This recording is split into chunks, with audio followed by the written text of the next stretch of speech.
Hello everyone and welcome to Cinderful Gaming. In today's video we're going to take a look at one of the many different warbands in Age of Sigmar Warcry. We're going to take a look at all the fighters available to this warband, what they do on the tabletop, the abilities the warband has, and how to build a foursome on the tabletop as well. Along with this we'll look at some interesting ally options as well for the warband. In today's video, we're going to take a look at getting started with the Idoneth Deepen in Age of Sigmar Warcry, using the Cyrene's Razor's Bladeborn Warband, one of the many warbands from Warhammer Underworlds able to be used in Warcry. Today's video is sponsored by Gap Games, a fantastic miniature wargaming store in Queensland, Australia.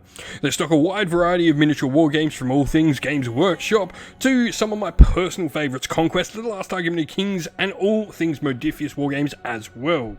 Use our affiliate code in the link below to help support both this fantastic store and the channel as well. And so, first of all, our abilities, and the first of these is a new reaction called Inkjet. This is a reaction available to Sefnir, the warband's giant squid. The fighter can make this reaction after a melee attack is declared, but before any rolls to hit are made against them. For each attack that misses, Sefnir can make a 2-inch move, and if all the attacks miss, the enemy fighter cannot make any more attacks for the remainder of the battle round. Next we have a double for the fighters in the Bladeborn Warband with the minion rune mark. This is called Hellanmari Blade. You'll be able to add the value of this ability to your next attack activation's range. However, after you do so, you will not be able to make any more attack actions for the rest of your activation, effectively throwing the giant spears they're carrying.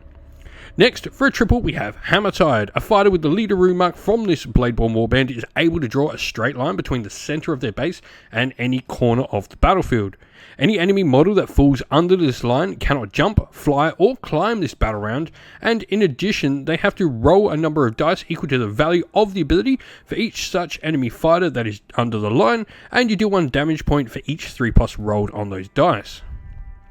Lastly, we have a quad called Crushing Wrap. This is available for Sefnir only, as this model's beast rune mark is what it triggers off.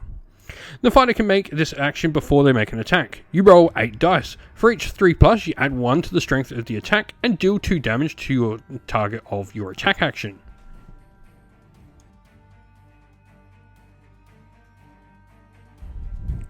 Leading the warband is Cyrene of the Abyss. This model has the leader rune mark and will have access to generic leader abilities like Inspiring Presence and the Idoneth Deepen triple High Tide, which can only be used in the 3rd battle round onward, but can add 1 to the attacks and strength of melee attacks to nearby friendly fighters. Her melee attack as well is decent in its damage output, pretty consistent, and a short range shooting attack like all wizards that is pretty powerful. Next up is Alethir, and this is the first of our 2 minion rune marked fighters. Thanks to the minion rune mark, they'll have access to a double for the Idoneth Deepen called Sweeping Blows. We can roll a dice for each visible enemy fighter within 2 inch, and on a 5, allocate a single damage point to them, or on a 6, allocate a number of damage points equal to the value of the ability. The other minion rune marked fighter is Renglaith, who has access to the same double ability as Alethir. One of Renglaith's attack has a longer range than those of Alethir, though this does 2 attacks instead of 4 and has a damage of 2/4 rather than the 1/4 of Alethir's attacks. Lastly is the mighty squid himself, Sefnir. Sefnir has a whopping 8 attacks in melee with a rather low damage of 1 and 2 on a crit, though don't forget that quad can really boost this up. Defensively, for a beast, Sefnir is decent with defense 4 and 18 wounds, fairly respectable for his points cost of just 120 points as well.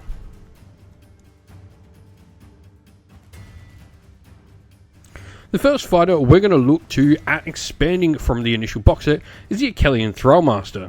This fighter has the leader rune mark, so like Cyrene of the Abyss will have access to all your generic leader rune mark abilities, and you also have the destroyer rune mark as well. This rune mark will give the model access to a triple ability called A Way of the Depths, where it can grant extra strength to nearby minion rune marked fighters, remembering both Alethir and Renglaith have that minion rune mark.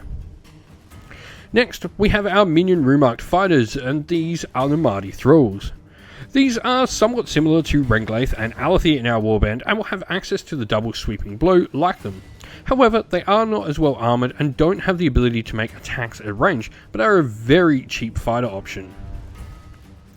Lastly, we have the Namati Reavers. These agile Rumark fighters are armed with bows which they can use to attack at a pretty decent range of 15. The agile Rumark itself will allow them to use a double called Stormfire, which allows them to add 1 to the attacks of any ranged action that they make this activation. With a nice crit damage of 3, more attacks is always the way to go when shooting with their bows.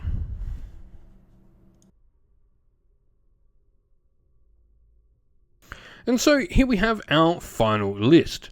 So obviously we're going to have Cyrene the Abyss in our leaders, and we've got the Achillean Thrallmaster in there as well. For fighters we have the rest of Cyrene's Razors with Alethea, Renglaith and Sefnir. Then we have a single Namadi Thrall in there as well.